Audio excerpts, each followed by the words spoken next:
Bienvenue dans ce premier épisode du podcast. Là, je t'enregistre l'épisode, on est samedi 14 septembre à 23h. L'épisode sort lundi matin, donc il était temps pour moi de l'enregistrer. Mais en tout cas, j'espère que tu vas bien. Et aujourd'hui, on va parler de comment oser partir seul. Et pour répondre à cette question, je vais me baser à la fois sur mon expérience perso, à la fois sur toutes les rencontres que j'ai pu faire pendant mes voyages, et puis aussi sur mes lectures de voyage, et notamment un livre que je vous recommande qui s'appelle Vagabonding. Par contre, il est en anglais, mais c'est vraiment une bible de conseils pour voyager sur du long terme. Je crois que le livre, il a 11 ans maintenant, mais les conseils sont toujours valables, donc voilà, je vous le recommande. Mais en tout cas, avant de commencer le podcast, si tu peux prendre 5 secondes pour t'abonner au podcast et puis mettre 5 étoiles sur la plateforme sur laquelle tu écoutes, c'est vraiment les deux manières qui me permettent de m'aider et de faire connaître le podcast à plus de monde. Donc voilà, merci en tout cas si tu le fais.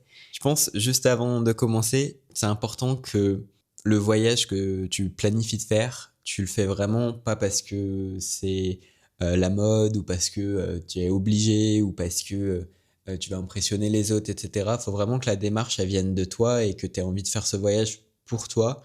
J'ai ressorti 5 gros points, 5 principes, 5 règles, je sais pas si on peut vraiment appeler ça des règles, mais qui vont te permettre de moins appréhender ton voyage, parce que souvent on pense à la finalité.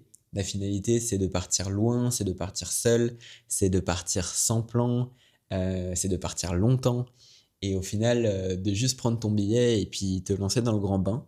Mais il y a quand même pas mal de manières de pouvoir le faire plus facilement, on va dire, parce que justement, le but, c'est pas de se mettre en difficulté. J'ai déjà entendu des histoires de personnes qui ont entendu qu'il fallait juste prendre un billet et partir à l'autre bout du monde, et au final, qui se sont retrouvés en difficulté et qui ont dû rentrer très vite. Et le but, c'est pas ça. Le but, c'est quand même que ça se passe bien.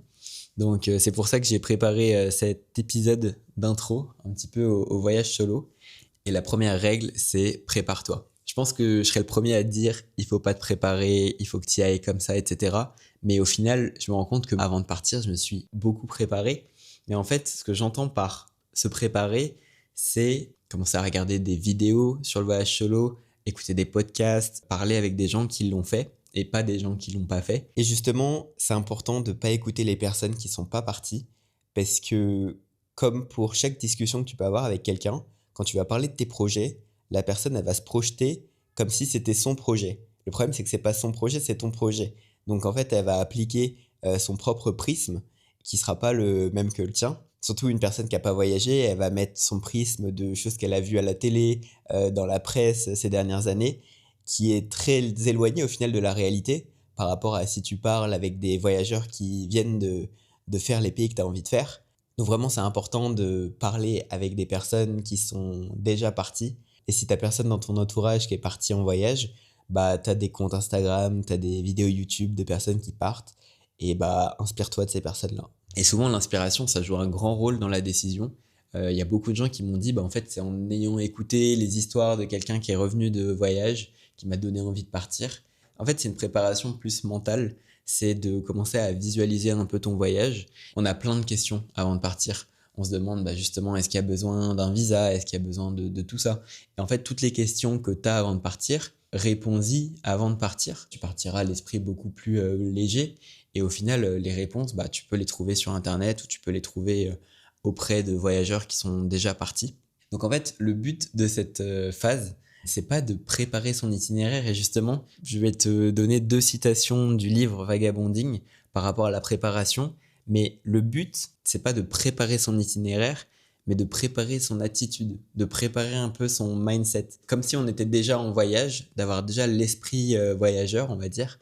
Et la deuxième phrase, c'est l'objectif de la préparation n'est pas de savoir où on va exactement, mais d'être sûr d'y arriver.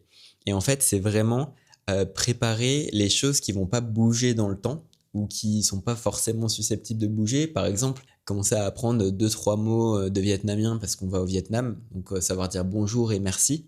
Au final, ça va être sans doute plus utile que préparer ton itinéraire à la lettre au Vietnam, parce que normalement la langue elle va pas changer sur place, aussi bien justement les questions de visa, d'assurance, de vaccin, de carte bancaire, en fait toute la partie logistique, vouloir peut-être te remettre un peu à niveau en anglais, peut-être préparer des petites fiches de langue. En fait tout ça, c'est des choses qui vont vraiment t'être utiles en voyage, peu importe au final ce qui va se passer, peu importe si tes plans changent, si tu décides d'aller dans un pays plutôt qu'un autre, bah, au final tu sais quand même ce que tu dois faire dans chaque pays, s'il y a besoin d'un visa, etc. Et au moins, tu vas pas être en difficulté si à la frontière, on te demande un visa et que tu savais pas. Donc, en fait, je pense que la préparation, elle se fait en 2 points. Tu as toute la partie inspiration et toute la partie logistique. Et au final, c'est avec ces 2 choses que tu vas avoir les réponses à tes questions. Je pense que la phase de préparation, c'est la phase de réponse aux questions, on va dire. Mais justement, on arrive au 2e point que j'ai appelé Ouvre-toi. C'est peut-être pas le meilleur titre pour parler de ce point, mais en tout cas, c'est justement que toute la partie itinéraire, ça, c'est quand même important de pas trop le préparer parce qu'en fait, le changement, il est inévitable. Pour 3 raisons. En fait, tu as tous les événements imprévus que tu peux pas en fait maîtriser, que ce soit la météo. Si tu veux, là, il y avait un typhon au Vietnam qui a empêché des personnes qui voulaient aller au nord d'aller au nord.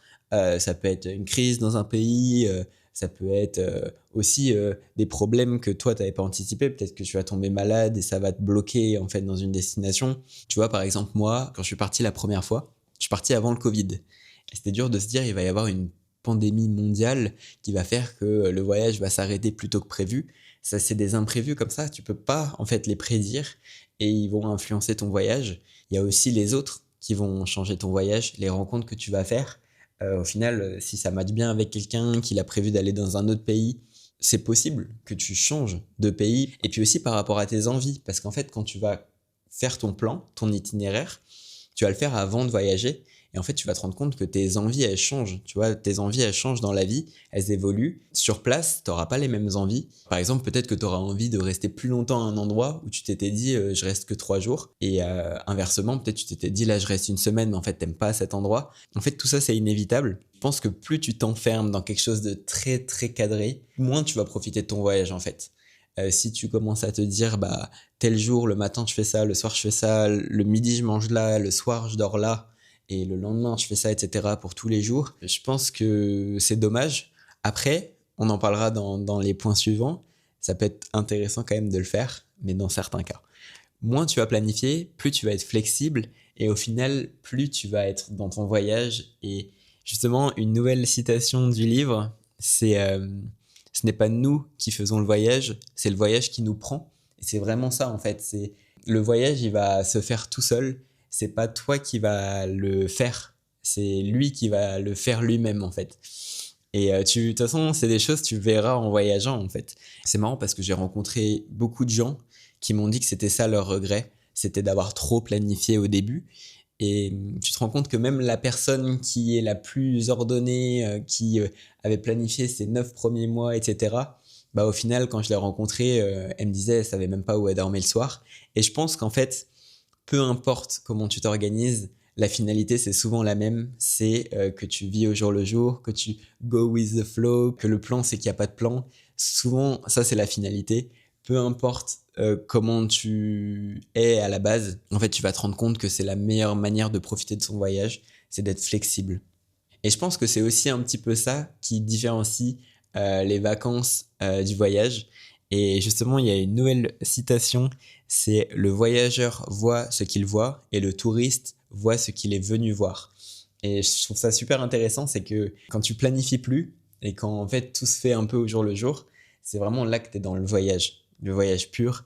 Et c'est là que tu vas créer des surprises, plein de choses inattendues, des rencontres que tu n'avais pas prévues. Et c'est ces événements-là qui vont te marquer. Mais par contre, ce que je te conseille quand même, c'est d'avoir quand même les grandes lignes de ton voyage, d'avoir une liste des pays que tu as vraiment envie de faire. Et dans chaque pays, d'avoir une petite liste de vraiment les incontournables, des trucs que tu as vraiment envie de faire dans chaque pays, quand même pour avoir une sorte de guideline. Mais le but, c'est pas de relier les points et les pays entre eux. Ça, c'est le voyage qui le fera. Et après, je pense que dans tous les cas, tous les voyageurs sont différents. Il y en a qui vraiment ont pas du tout besoin de rien planifier et qui partent, ils connaissent rien du pays et ils découvrent tout sur place. C'est aussi possible. Mais si toi, tu avais quand même envie de voir des choses, bah, tu peux quand même te faire une petite liste. Ça marche aussi. Et il n'y a pas de bon ou mauvais choix tant que tu n'as pas relié les points entre eux. Et en fait, dans cette même démarche de flexibilité, d'être vraiment ouvert en fait à tout ce qui peut se passer dans ton voyage, je pense que c'est important de ne pas prendre de billets retour. Parce que dans tous les cas, imaginons ton voyage, il se passe mal, au bout de 2 semaines, tu as envie de rentrer, bah, tu peux quand même prendre un billet retour et rentrer. Mais avoir ce billet retour, c'est vraiment une contrainte mentale. En fait, ça va vraiment changer ton voyage. Tu vas te dire, mais je peux pas aller dans tel pays parce que j'ai mon retour ici, ou je peux pas rester autant de temps que je veux parce que j'ai mon retour. Et au final, tout se fait en fonction de ton retour et pas en fonction de tes envies. Donc je pense que c'est vraiment important de pas avoir de billet retour.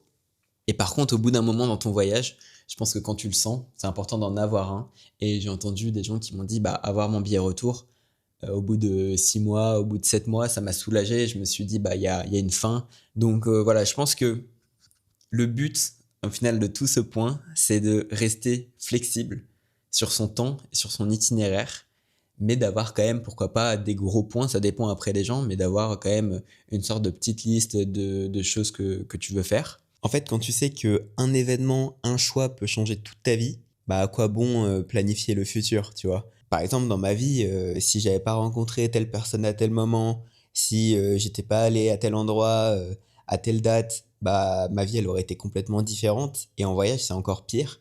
Donc en fait, le changement, il est inévitable, et tant mieux, parce que c'est la meilleure manière de profiter de son voyage. La troisième règle, c'est rassure-toi. En fait, t'es pas obligé de partir tout de suite, tout seul, à l'autre bout du monde. Il faut vraiment le faire par étapes. Après, ça dépend encore une fois des gens. Il y en a peut-être qui arriveront à le faire directement, mais j'en ai pas rencontré tant que ça au final. Je sais même pas si j'ai rencontré des gens qui l'ont fait d'une traite. Souvent, c'est des gens qui avaient déjà voyagé, peut-être avec des amis, ou alors qui ont déjà fait des voyages solo, mais peut-être en France. Souvent, il y a quand même besoin de faire une transition. C'est un peu comme, je sais pas, tu as l'objectif de monter l'Everest, bah, tu vas pas monter l'Everest tout de suite. Tu vas d'abord faire des plus petites montagnes. Il y a besoin de passer par toutes ces étapes intermédiaires. Et par exemple, avant de partir à l'étranger, moi j'avais fait un voyage solo à vélo où j'étais parti de Paris jusqu'à Londres. Et justement, pour faire encore plus de transition, les 2 premiers jours, je les ai fait avec quelqu'un. Et ensuite, les 2 jours en Angleterre, je les ai fait tout seul. Et après, je suis resté quelques jours à Londres tout seul. Donc ça, c'était vraiment mon premier voyage solo. Et puis après, quand je suis parti en Asie pour la première fois, en fait, j'ai rejoint un ami pendant 5 jours où on a fait Singapour ensemble. Et ensuite, j'ai continué tout seul. Parce qu'au final, on a tous des peurs avant de partir. Et je pense qu'on a quand même des peurs assez similaires à des curseurs un peu différents. Mais ça peut être à la fois la peur sur la sécurité, la solitude, l'autonomie, la peur de l'inconnu, de l'ennui, de la langue. Au final, toutes ces peurs-là, en fonction de à quel point le curseur il est élevé, bah, tu peux faire un voyage de transition. Par exemple, si c'est être seul, bah, soit tu peux te dire, bah, je pars avec un ami au début, ou alors je trouve quelqu'un sur une application de voyageurs solo. Si par exemple, je sais pas, c'est l'inconnu qui te fait peur, bah pourquoi pas faire un voyage solo d'abord en France ou en Europe.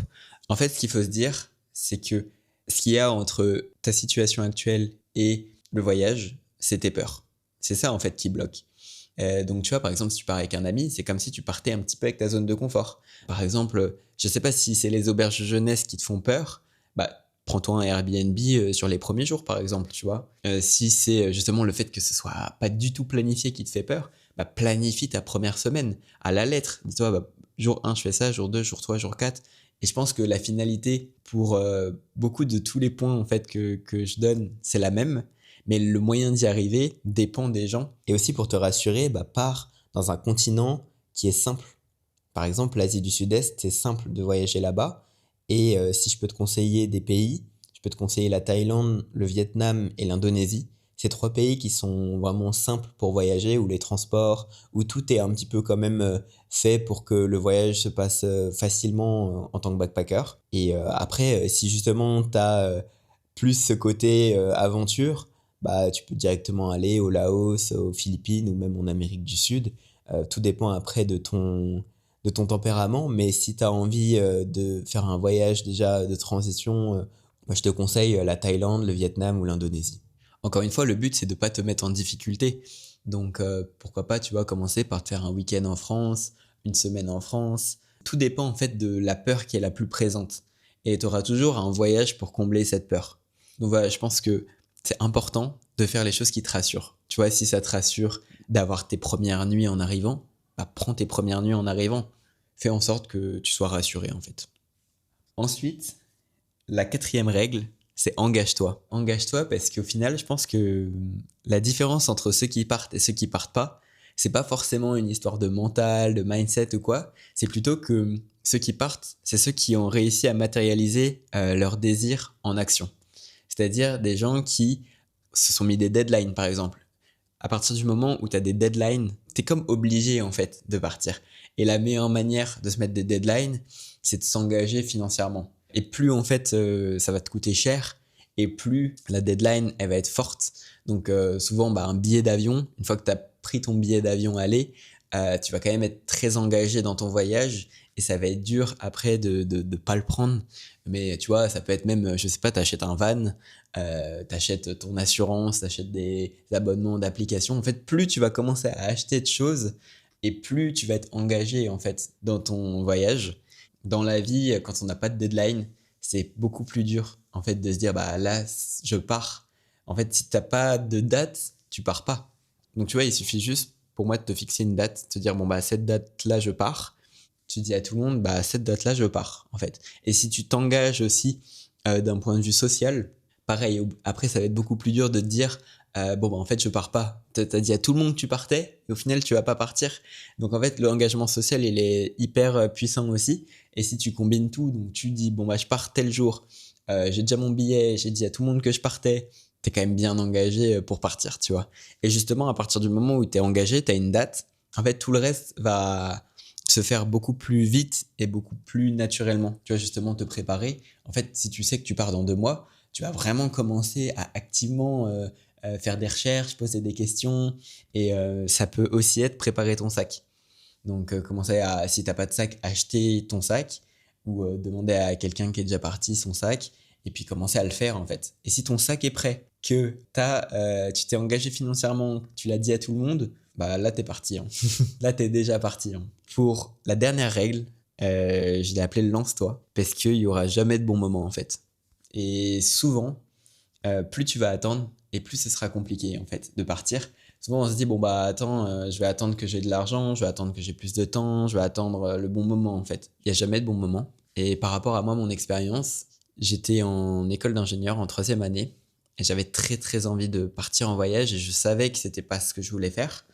Bah en fait, alors je vous dis pas d'être aussi radical que moi, et je dis pas que c'est ce qu'il faut faire, mais dans cette situation, moi j'avais pas d'argent et j'avais pas le temps de partir, et pourtant en fait j'ai quitté mon école, je suis parti faire un service civique qui m'a permis de gagner très peu au final, hein. Et le premier voyage que j'ai fait, je suis parti avec à peine 2000 € billets d'avion compris. Mais comme quoi, en fait, même quand tu es dans une situation hyper bloquée comme ça, où en fait tu as encore 3 ans d'études et tu es fauché, bah, en fait, tu peux partir dans l'année si c'est vraiment un désir au fond de toi. Il y a toujours une manière en termes de temps de t'organiser, et puis en termes d'argent, bah, c'est sûr, il faut commencer à économiser si tu n'as jamais économisé. Et justement, il y a une phrase que j'aime bien du livre Vagabonding, c'est le voyage commence au moment où tu arrêtes de trouver des excuses et au moment où tu économises de l'argent. En fait, au moment où tu te dis, bah là, non, je sors pas parce que j'économise pour mon voyage. Bah là, je me permets pas cette activité parce que j'économise pour mon voyage. À partir du moment où tu es dans cette démarche-là, en fait, tu es déjà en train de partir. Il parlait de l'histoire d'un moine qui disait, en fait, tous les étés, c'est sûr, je quitte le monastère cet hiver, et tous les hivers, je quitte le monastère cet été. Et au final, 50 ans après, il n'avait toujours pas quitté le monastère. Il n'y aura jamais de bon moment, en fait. Au final, quand tu commences à vraiment te dire il faut que je parte, quand ça commence à être viscéral, quand tous les jours tu te dis il faut que je parte, il faut que je parte, il faut que je parte, j'ai envie de partir, ça commence vraiment presque à te ronger. Et chaque jour qui passe et t'es pas parti, tu te sens mal, tu te dis je suis en train de passer à côté de quelque chose, je suis en train de passer à côté de mon rêve. C'est à ce moment-là qu'il faut se dire bon bah ok, c'est le bon moment. Et là, bah prends tous les conseils que je t'ai donnés et commence à appliquer tout ça en même temps. Et au final, tu vas voir que la dynamique, elle va se faire toute seule. Voilà, là, je voulais vraiment faire un épisode plus mindset, pas sur les conseils logistiques. Et ça, peut-être que je ferai des épisodes qui seront dédiés ou pareil, des conseils sur l'argent. Là, c'était vraiment sur, dans ta tête, comment il faut que tu sois pour que tu sois vraiment engagé dans ce voyage et prêt à partir. Et pour pas que ça se passe mal au final. Parce que le but, c'est que ça se passe bien et que ce soit la meilleure expérience de ta vie et pas que ce soit la pire expérience de ta vie. Donc voilà, je pense que il est jamais trop tard déjà. Peu importe l'âge que tu as, il est jamais trop tard. Mais par contre, plus tu attends et plus ça peut être compliqué après parce qu'on sait jamais, tu vois, peut-être que la santé elle suivra pas. C'est vraiment prendre un risque de se dire je partirai dans 2 ans, dans 3 ans, dans 4 ans alors que tu as vraiment envie de partir parce qu'en fait on sait pas. Et je pense qu'à partir du moment où tu te dis je partirai un jour, en fait tu partiras pas. Souvent les 2 gros blocages qui font que c'est pas le bon moment, c'est qu'on a soit pas le temps, soit pas l'argent. Mais au final, à partir du moment où tu es dans la démarche d'économiser pour ton voyage, presque de faire des sacrifices au final, de te priver de sorties, etc., pour commencer à économiser et commencer à essayer de voir les solutions que tu as pour dégager du temps, donc faire une pause dans ton contrat, dans tes études, en fait, là, tu vas être dans une démarche où tu vas bientôt partir. Donc vraiment, lance-toi. J'ai envie de te dire, lance-toi. Et pour te lancer, prépare-toi, ouvre-toi, rassure-toi et engage-toi. En tout cas, j'espère que ce podcast va t'aider à oser partir. N'hésite pas à me dire ce que tu en as pensé sur Instagram. Et encore une fois, si tu as 5 secondes pour mettre 5 étoiles sur le podcast et t'abonner, c'est vraiment ce qui m'aide le plus. Et puis, on se retrouve lundi prochain. Ciao!